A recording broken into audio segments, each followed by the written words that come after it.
It's too late. I've already depicted myself as the Chad nonchalant worker, and you as the seething bourgeoisie. Today, I'm trying something I've never tried before, which is drawing with a dip pen. Spoiler alert, I end up drawing Karl Marx, kind of, so my apologies to you McCarthyites for the commie jump scare.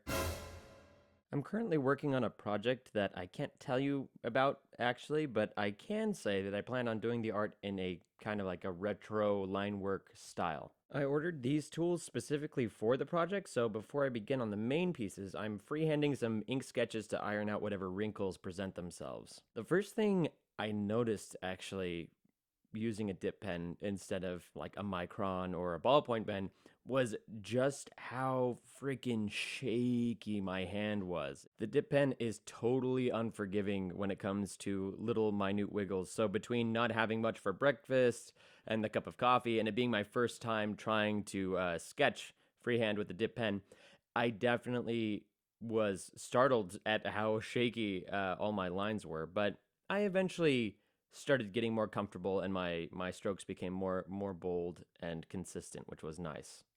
After a while, I noticed the nib kind of began to gum up with some dry ink, and after I completed this drawing, I looked it up, and sure enough, I was supposed to have been rinsing the pen nib in between each dip.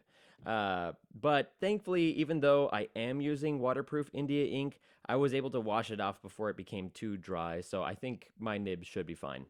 Initially, with this sketch, I was planning on this guy being some sort of, grizzled sailor, but the further I went, the more he turned into just a pseudo Karl Marx, so I gave in and just went with it.